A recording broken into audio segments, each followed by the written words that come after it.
നന്ദു അടിച്ച ദേഷ്യത്തിൽ അനാമിക അനന്തപുരിയിൽ നിന്ന് വീട്ടിലോട്ട് പോവാണ്. ദേവയാനിയുടെ അടുത്ത് ജാനകിയും ജലജയും വന്ന് പറയുന്നുണ്ട്, ഏട്ടത്തി, അനാമിക മോള് അവളുടെ വീട്ടിലോട്ട് പോവാണെന്ന് പറഞ്ഞു. ഇനി ഇങ്ങോട്ട് അച്ഛനെയും അമ്മയും വിളിച്ചു വരുത്തിയാ അച്ഛൻ ഇനി എന്തെങ്കിലും പ്രശ്നം ഉണ്ടാക്കിയാലോ എന്ന് കരുതിയിട്ടാ മോൾ അങ്ങോട്ട് പോവാ എന്ന് പറഞ്ഞത്. എന്തായാലും മോൾക്ക് ആകെ വിഷമമായിട്ടുണ്ട്. അവളിനി തിരികെ ഇങ്ങോട്ട് വരുമോ എന്ന് സംശയം ഏട്ടത്തി.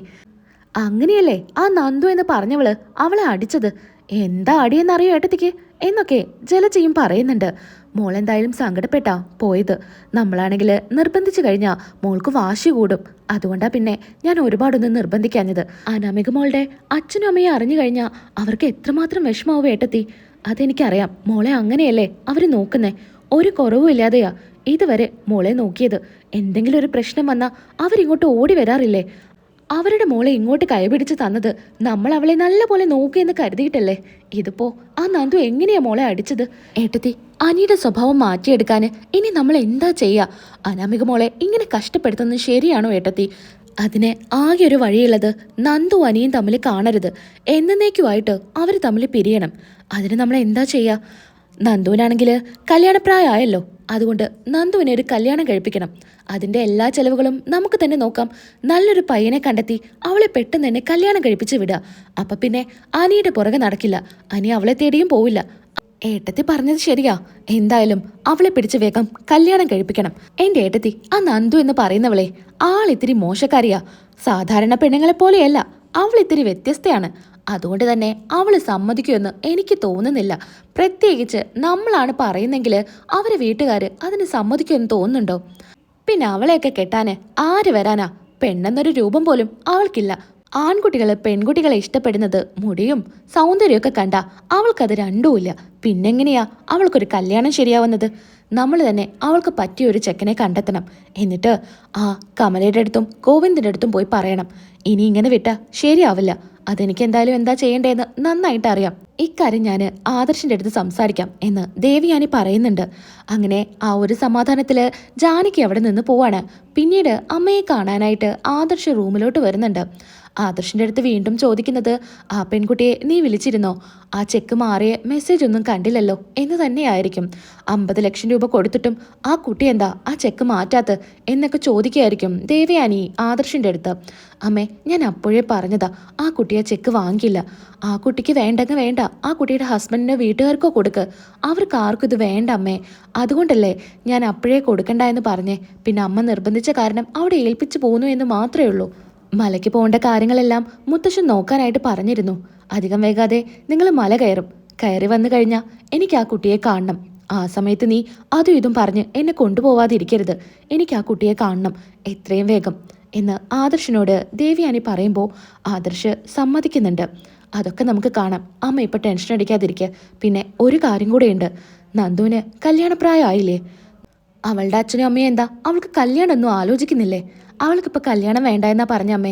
ഞാനും അവളുടെ അടുത്ത് പറഞ്ഞതാ നമ്മുടെ ഓഫീസിൽ വല്ല ജോലിയും കൊടുക്കുക എന്ന്. അപ്പോൾ അത് വേണ്ട എന്ന് അവൾ പറഞ്ഞേ. ഇനി ആ പേരിൽ അനാമിക്കൊരു പ്രശ്നം ഉണ്ടാക്കണ്ടെന്ന് പറഞ്ഞിട്ട് അങ്ങോട്ട് ജോലിക്ക് വരാത്തത്.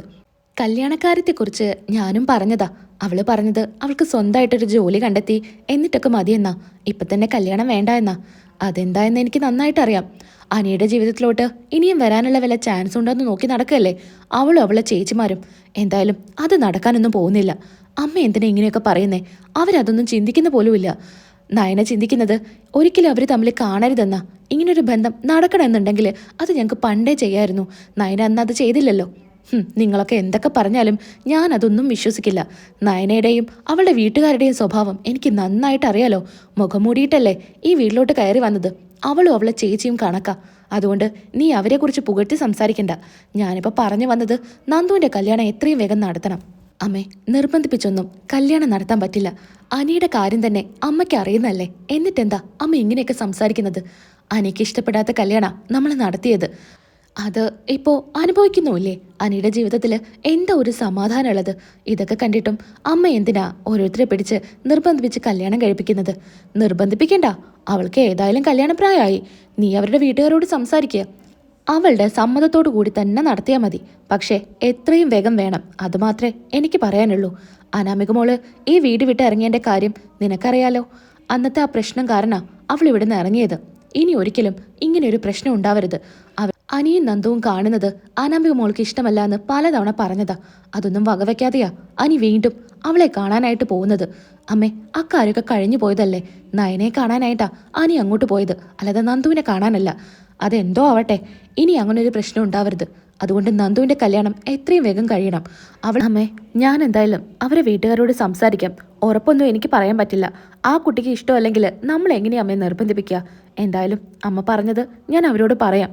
അവൾക്ക് ഇഷ്ടപ്പെട്ട ഒരു ചെക്കനെ കിട്ടിയ എത്രയും വേഗം കല്യാണം. പിന്നെ എല്ലാ കാര്യങ്ങളും നമുക്ക് തന്നെ നോക്കാം. കല്യാണ ചെലവും സ്വർണവും വസ്ത്രവും ഒക്കെ നമുക്ക് കൊടുക്കാം. എത്രയും വേഗം അവളുടെ കല്യാണം കഴിഞ്ഞ് ഒന്ന് പോയാൽ മതി.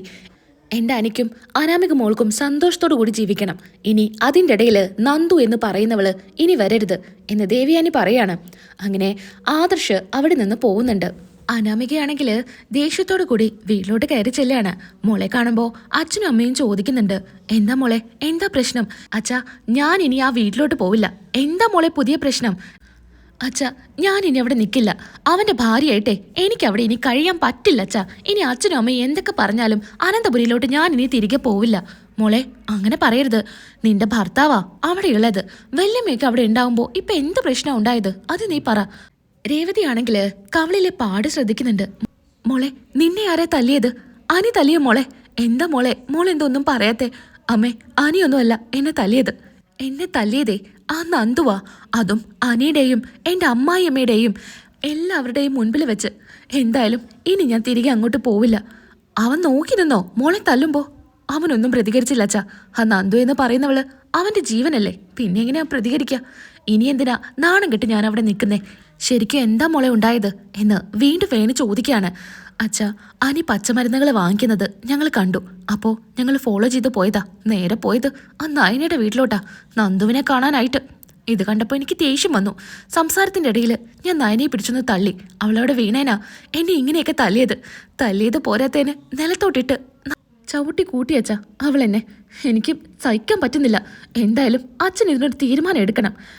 അവളെ ഇങ്ങനെയൊക്കെ അടിച്ചിട്ട് ആ മൂർത്തി സാറ് ഒന്നും പറഞ്ഞില്ലേ? എന്തു പറയാനാ, എല്ലാവരും അവളെ സപ്പോർട്ട് ചെയ്തിട്ടല്ലേ സംസാരിക്കുന്നത്. അതുകൊണ്ടാ ഞാൻ ഇങ്ങോട്ട് പോകുന്നത്. ഇനി എന്തായാലും തിരിച്ചൊരു പോക്കില്ല. ആ നന്ദുവിനെ അവളെ എനിക്ക് ഇല്ലാതാക്കണം അച്ഛാ. മോളെ, എടുത്തു ചാടി നമുക്കൊന്നും ചെയ്യാൻ പറ്റില്ല. എൻ്റെ മോളെ ഇങ്ങനെ തല്ലിയതിന് പലിശ സഹിതം ആ നന്ദു എന്ന് പറയുന്നവൾക്ക് ഞാൻ കൊടുത്തിരിക്കും മോളെ. നമുക്കാദ്യം പോലീസ് സ്റ്റേഷനിൽ ഒരു കംപ്ലൈന്റ് കൊടുക്കാം. എന്നിട്ട് എന്താ അച്ഛാ കാര്യം? അവളെ പിടിച്ചോണ്ട് പോയിട്ട് എന്ത് കാര്യത്തിനാ? അതൊന്നും വേണ്ട. അതിലൊന്നും ഒരു കാര്യമില്ല. അവളുടെ കൈയും കാലും തല്ലി ഓടിക്കണം. അത് അച്ഛനെ കൊണ്ട് പറ്റുമോ? മോളെ, ആദ്യം അവളുടെ പേരിൽ കേസ് കൊടുക്കണം. എൻ്റെ മോളെ ഇങ്ങനെ തല്ലിയതിന് അവളെ ലോക്കപ്പിലിട്ട് ഇഞ്ചി കുത്തുന്ന പോലെ കുത്തണം. മോളെ തല്ലിയതിൻ്റെ ഇരട്ടിയായിട്ട് അവൾക്ക് കൊടുക്കണം. എന്നിട്ടേ ബാക്കി ശിക്ഷയൊക്കെ ഉള്ളൂ എന്ന് വേണു തീരുമാനിക്കുകയാണ്. അതിനുള്ള സമ്മതം മോളി അനാമികയും നിൽക്കുന്നുണ്ട്. പോലീസ് സ്റ്റേഷനിൽ പോയി അനാമികയും വേണുവും കംപ്ലൈന്റ് കൊടുക്കുകയാണ്. അങ്ങനെ പോലീസുകാർ നേരെ നന്ദുവിനെ അറസ്റ്റ് ചെയ്യാനായിട്ട് വീട്ടിലോട്ട് വരുന്നുണ്ട്. അല്ല, നിങ്ങളുടെ മകളെവിടെ? മകൾക്കെതിരെ ഒരു കേസുണ്ട്. അവളെ അറസ്റ്റ് ചെയ്യാനാ വന്നതെന്ന് പോലീസുകാർ പറയുന്നുണ്ട്.